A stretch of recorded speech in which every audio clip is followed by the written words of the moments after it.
He looked me in the eyes, the son I raised, protected, and sacrificed everything for, and shouted, "You're just jealous of her." That's the moment I stopped being his mother and started being a problem to erase.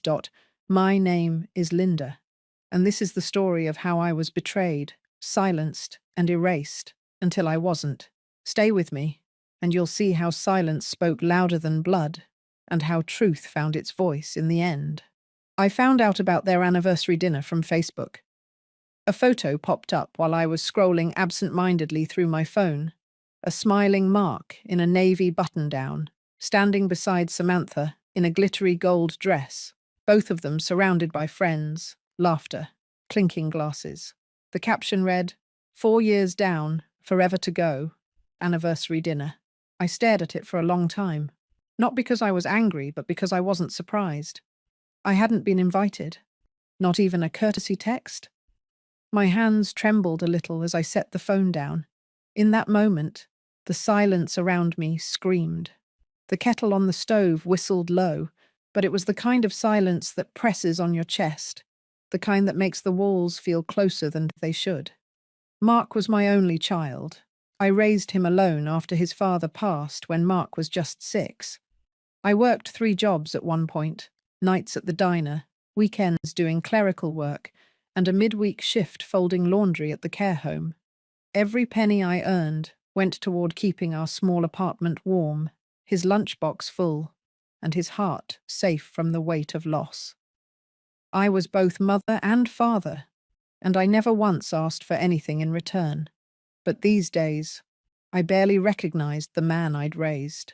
Things began to shift around the time Samantha came into the picture. She was beautiful, poised, articulate, the kind of woman who always knew exactly what to say in a room full of people. On the surface, she was polite to me. Too polite, in fact. Always calling me ma'am, like I was some distant guest rather than her fiancé's mother. At first, I brushed it off. Not everyone wears warmth on their sleeves, I told myself. Maybe she just needs time. But time only widened the space between us. It started with little things, plans being changed last minute, family dinners where I suddenly wasn't needed, phone calls where Mark seemed rushed, distracted. Then came the clipped responses, the awkward silences, the way my calls started going to voicemail more often than not. One Thanksgiving, I made my signature sweet potato casserole, Mark's favorite since he was 12.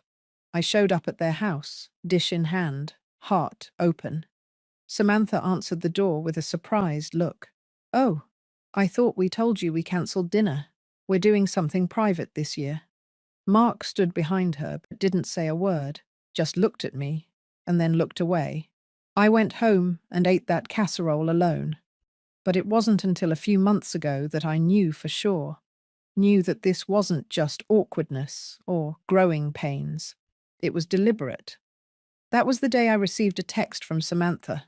Or rather, a text meant for someone else. It read, "She's too clingy. She's trying to insert herself again. Honestly, Mark needs to tell her to back off. It's getting pathetic." It was sent directly to me, and when I didn't respond, she followed it up with, "Oh, sorry, that was meant for someone else." No apology, no explanation. I didn't reply. I didn't need to. My heart already understood what my mind didn't want to admit. I was no longer welcome. But I wasn't jealous. I wasn't needy. I was a mother trying to stay in her child's life. And for that, I was labeled as an intrusion. Still, I kept my distance. I told myself to be patient, that maybe, just maybe, Mark would remember who I'd always been to him. Then, just last week, he called me out of the blue. No greeting, no warmth. His voice, sharp and angry, rang through the line. "You're just jealous of her." I didn't speak. I couldn't. Something in me cracked. Something old and sacred. That night, I sat in my quiet kitchen with the lights dimmed, holding the photo from their anniversary dinner. No invitation, no explanation. Just a mother, staring at the distance between her and the boy she once rocked to sleep. The last time I tried to do something kind for Samantha, it ended with Mark slamming his car door and telling me I was making things worse. She'd been admitted to the hospital for a minor outpatient procedure, something with her gallbladder, I think. I wasn't told directly. I found out through Emily, a family friend whose daughter works in the admissions department. When I asked Mark about it, he brushed me off with a quick, "It's not serious." Still, I wanted to show I cared. I stopped by the hospital with a bouquet of hydrangeas and a container of homemade soup. Samantha always claimed to be lactose intolerant, so I made sure it was dairy-free, lentils, carrots, just like my mother used to make when I was sick. I didn't go into her room. I just left the flowers and soup at the nurse's station with a handwritten card. It said, "Wishing you a gentle recovery. Let me know if you need anything. Linda." I was halfway home when my phone rang. It was Mark. "No hello, no thank you. Just, what are you doing?" I blinked. "I just dropped off some soup. Why would you go there?" She didn't ask for visitors. That was completely inappropriate. I remember pulling over, hand trembling on the wheel. "I didn't even go in, Mark. I just wanted her to know I was thinking of her." "You made it about you, Mum." She was uncomfortable. "You crossed a line." I wanted to say, "Since when did caring become crossing a line?" But I didn't. I just apologized. Because that's what I always did when Mark was upset. I had spent a lifetime smoothing his path, picking up the pieces when things fell apart. I never expected anything back. Just love. Just a phone call now and then. A kind word. I hung up, parked the car in the driveway, and sat still for nearly an hour, staring into nothing. That night, I cried. Not because he scolded me, but because I felt like a stranger in my son's life. In the weeks that followed, I kept trying. I sent gift cards to their favorite restaurant. I knitted a blanket when I heard Samantha had been feeling cold after the surgery. I even offered to dog sit when I saw them post about needing a weekend away. I didn't get a reply, not even a thank you. Instead, I noticed things. Mark's tone had changed. The warmth that used to live in his voice was gone. Every call, when there was one, felt like a formality, a checkbox. Samantha's name always found a way into the conversation. She thinks I need to grow up. She says I let people walk over us. She says we need to focus on our own family. And every time I heard, "she says," I felt myself getting smaller. One Sunday, I left a voicemail. I just said, "Hi, sweetheart. I hope you're doing okay. I miss you." I didn't realize what was coming. Later that evening, he called me back. I picked up, eager, foolishly hoping for warmth. But all I got was ice. "Stop calling us so much. Samantha feels like you're trying to insert yourself into everything. It's too much."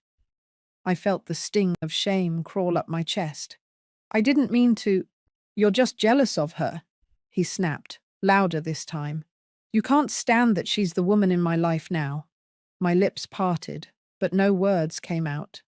Jealous? I wasn't jealous. I gave that boy my whole life, my sleep, my health, my heart. I went without so he could have.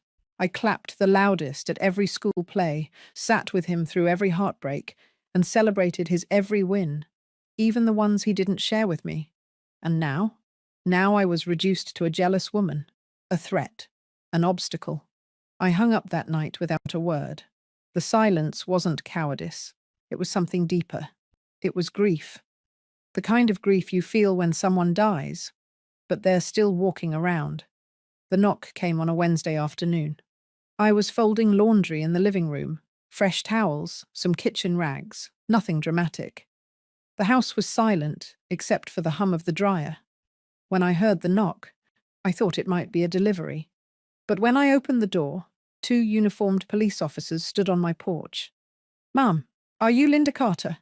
the taller one asked. I felt the bottom drop out of my stomach. "Yes. Is something wrong?" They exchanged a quick look. "We're here in response to a report filed against you. It's regarding allegations of harassment, disturbance, and repeated unwanted contact. Do you have a few minutes to speak with us?" I was stunned. The word harassment hit me like a slap. "Excuse me?" Against me, the shorter officer held up a folder. A formal complaint was filed by Samantha Jennings. Samantha. Of course. I felt my knees weaken and gestured for them to come inside. My living room, my quiet, peaceful space, suddenly felt like it didn't belong to me. They sat down and began reading the complaint.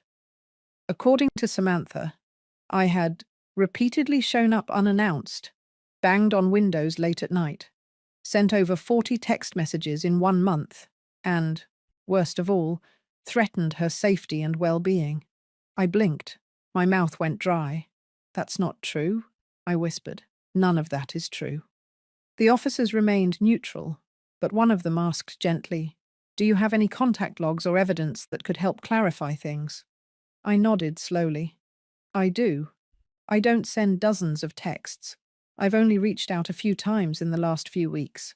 I have the records." The taller one handed me a carbon copy of the report and said, "This is a warning. No arrest has been made, but we do recommend you cease all contact moving forward until this is resolved." I sat still as they left, the door closing softly behind them. The moment I was alone, I stood in the center of my living room, holding that report in my hands.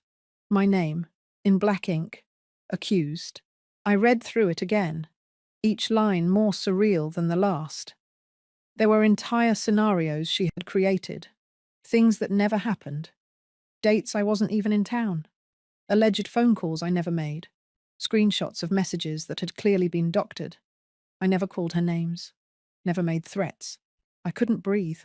I sat down and cried, not the loud, sobbing kind, the quiet, painful kind, the kind that shakes your shoulders while the tears fall silently. What hurt most wasn't the report. It was the knowledge that Mark must have known. There's no way she filed something like this without talking to him. And he went along with it. He let her paint me as dangerous, as unstable, as a problem that needed to be dealt with by force, a criminal. I wasn't a perfect mother, but I was never a harmful one. I never raised my voice in anger, never raised my hand. I gave him everything. And now he was giving me away, to suspicion, to shame, to the system. But somewhere inside that pain, a spark lit up. A quiet voice, low but firm. "Fight this." So I did. I opened my laptop, pulled my phone records, and printed out the call logs.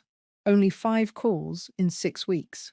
3 texts, 2 voicemails. That was it. I found a receipt from the day she claimed I showed up and banged on her windows. That day, I'd been out of town visiting my sister in Vermont.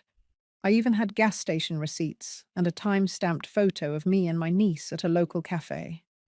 Then I called the hospital's admin office and requested camera footage from the day I dropped off the flowers and soup, an image of me standing at the nurse's station, never going near her room.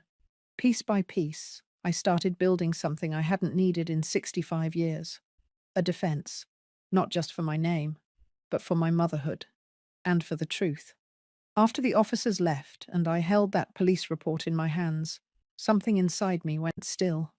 Not broken, not defeated, just quiet. I didn't call Mark. I didn't rush to plead my innocence. I didn't demand answers. I simply sat with the truth, that the boy I raised now stood on the other side of a line, not by accident, but by choice. In the days that followed, I moved differently. I stopped leaving voicemails. I stopped checking their social media, stopped asking mutual friends how they were. I even took down the framed photo of the 3 of us, me, Mark, and Samantha, from the mantel. It had been taken during their engagement party.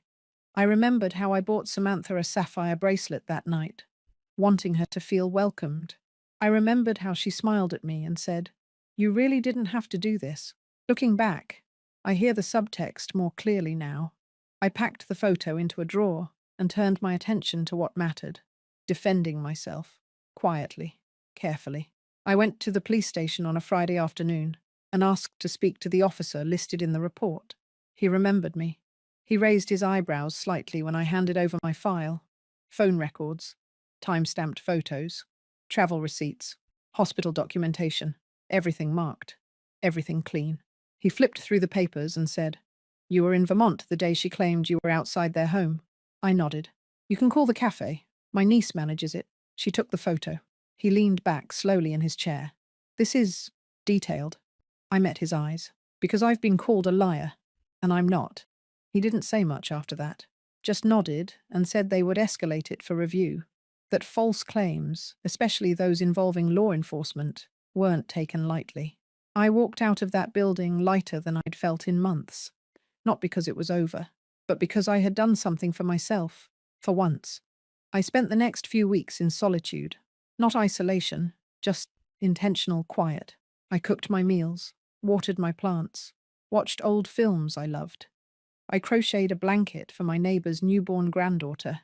I went to the library and walked through town without fear. But silence doesn't always last. One afternoon, as I stepped into the cafe near my home, I heard a voice. High, smooth, rehearsed. Samantha. She was seated on the patio, laughing with another woman I didn't recognize. Well-dressed, mid-30s, with a sharp laugh that echoed too loudly. I wasn't close enough for them to see me, but I could hear them. She bought it, Samantha said with a smirk. Played the victim like I knew she would. I told Mark she's obsessive, controlling. He totally believes it. The woman laughed. God, you're brutal. I had to set boundaries. She was too involved. And now, she won't come near us. I turned and walked away before my legs gave out. Back home, I didn't cry. I didn't scream. I sat down at the table, opened the drawer, and pulled out the police report once more. This time I read it like a lawyer, line by line, lie by lie. Then I opened a new folder on my computer and titled it Counter Evidence. It wasn't about revenge. It was about reclaiming my name. I printed screenshots of my text history. Simple, kind, infrequent. I collected character references from neighbors who'd known me for over a decade. I even asked the librarian to write a short letter, confirming my presence at events on 2 of the alleged dates.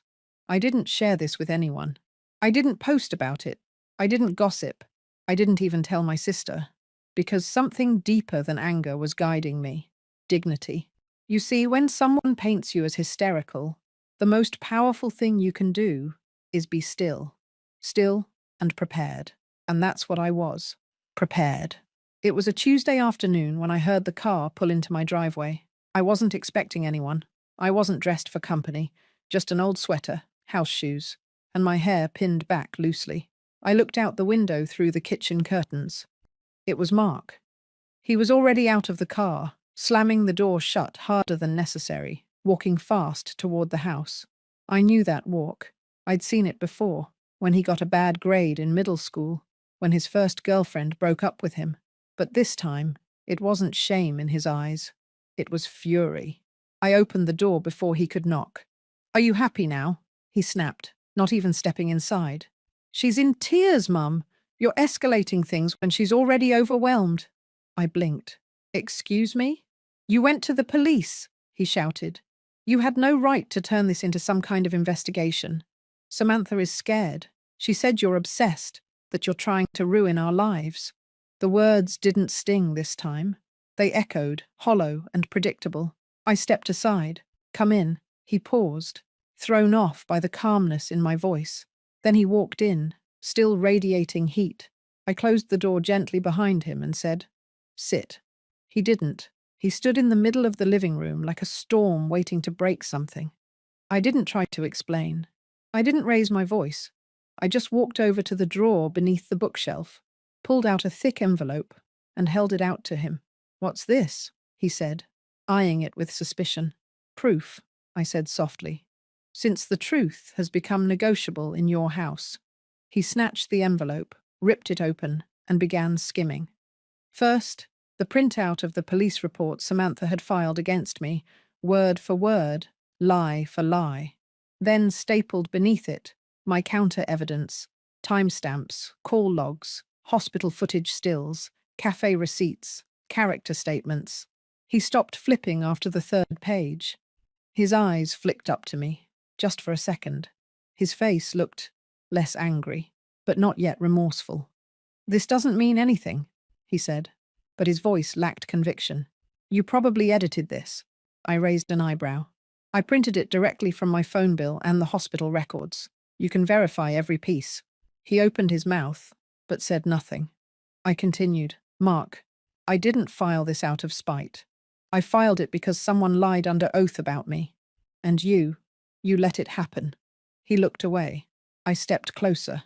My voice was calm, but firm. You know me. You've known me your whole life. Do you really think I'd bang on someone's windows in the middle of the night? Do you honestly believe I would threaten your wife? Silence. The boy I raised, the one who used to crawl into my bed during thunderstorms, the one who cried into my arms after college rejection letters, stood there, unsure of who to believe. And that broke me more than any false report ever could. I don't want to be part of your drama anymore, Mum, he muttered, folding the papers and pushing them back toward me. I didn't take them. You don't have to believe me, I said, but one day, when she turns on someone else, and she will, you'll remember this moment. His jaw clenched. He turned, walked toward the door, but just before he opened it, he stopped. Why couldn't you just leave us alone? I exhaled slowly. Because I loved you, I said.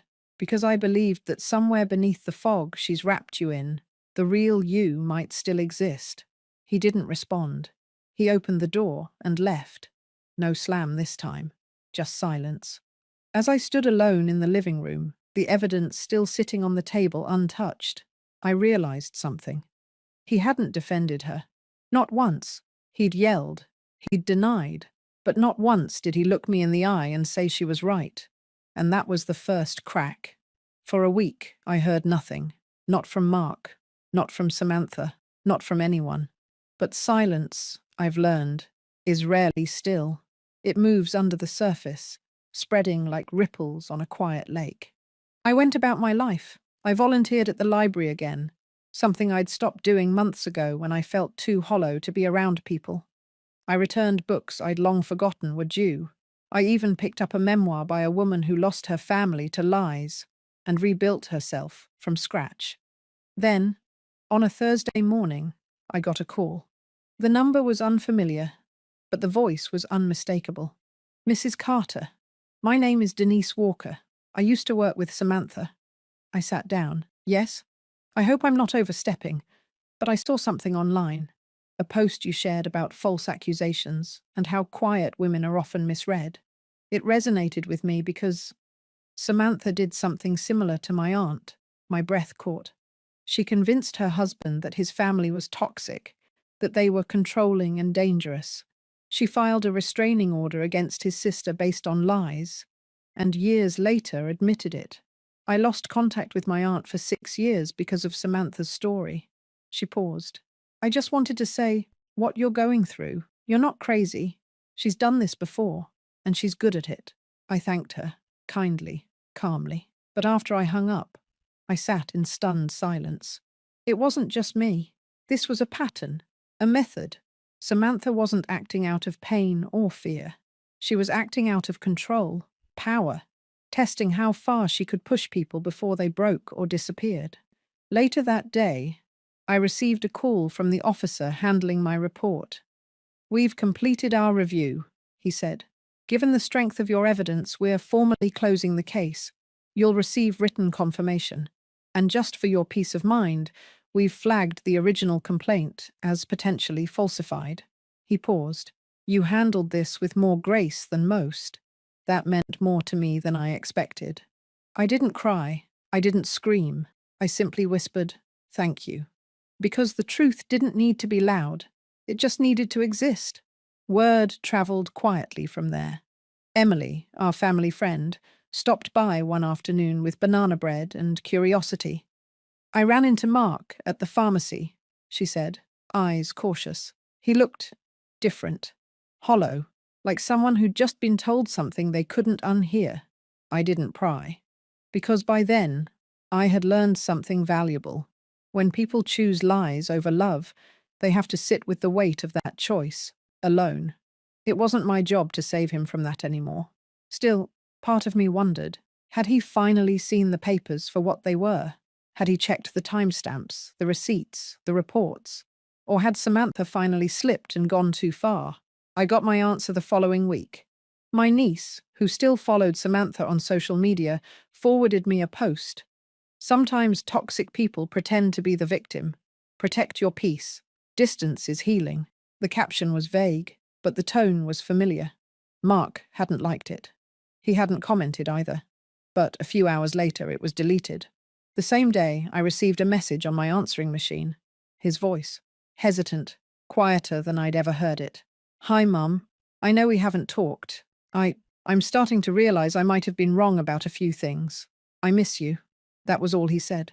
No apology, no confession, but a crack wide enough to let the light back in. I didn't call him back, not yet. Not because I didn't love him, but because I had spent too long chasing people who never once chased me. If Mark wanted to come back, he'd have to walk, not be pulled.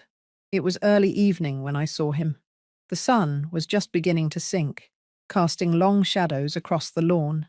I was sitting in my usual chair near the window, crocheting a soft grey shawl for a neighbour's granddaughter. It was quiet, peaceful, the kind of stillness I had learned to love again. Then I saw movement. Mark. He wasn't driving this time. He'd walked. He had no bag, no flowers, no practiced speech, just himself, hands in his pockets, shoulders slightly hunched, standing at the foot of the porch steps, like a boy waiting to be invited in. I didn't move. I watched him sit down on the second step, elbows on his knees, head bowed like he was praying. He stayed there for 10 minutes, then 15. He didn't look at his phone, didn't fidget, just waited. Finally, I stood and opened the door. He looked up. For the first time in what felt like years, he looked like my son again. Not the defensive stranger molded by someone else's narrative, but the boy who used to leave me crayon notes that read, "You're the best mama in the world." His voice cracked when he said, "She's gone." I didn't ask what that meant. Not yet. She left yesterday, took her things, said she needed space, and this morning, I found out she filed something against my sister. He paused, blinking hard. Same words, same lies, the exact same phrases she used about you. I stepped outside but didn't sit. I looked through the papers you gave me, really looked. I called the cafe in Vermont. I even went to the hospital and requested the visitor log. His voice broke. You never even went near her room. I said nothing. I let him unravel the truth himself. I let her lie to me. He whispered. I let her poison how I saw you. I defended her. And I turned my back on you. His shoulders shook. She said you were trying to control us, that you were emotionally unstable. She even said she was scared of you. He looked up at me again, eyes rimmed red. But I think she was scared of something else. She was scared of what would happen if I actually listened to you. I felt tears press against the back of my eyes, but I didn't let them fall. Not yet. I'm sorry, Mum, he said. I'm so sorry. I don't know how to make it right. I sat down slowly beside him. You can't make it right all at once, I said. But you can start by being honest, with yourself, with your sister, with everyone she turned you against. He nodded, wiping his face with the sleeve of his shirt. There was a long pause. Then he asked, like a boy again, "Can I come in?" I looked at the door, then back at him. "Not tonight," I said gently. "Maybe someday." His eyes widened slightly, surprised, but not angry. I wasn't trying to punish him. I was trying to heal, and healing needed boundaries. As he stood, nodding with quiet understanding, I added softly, "I still love you, Mark. But love doesn't mean I have to bleed for you again." He didn't argue. He just nodded again and walked down the steps. At the sidewalk, he turned around and said, "I'll wait as long as it takes." I stood there until he disappeared down the street. The porch was quiet again, the air cooler now, the sun nearly gone. I stepped back inside and closed the door. Not slammed, not locked, just closed. As I picked up my shawl and settled back into my chair, I thought of all the ways a heart breaks, and all the ways it mends, too. He had chosen her, but I had chosen peace. And in that choice, I found something far greater than forgiveness. I found me again.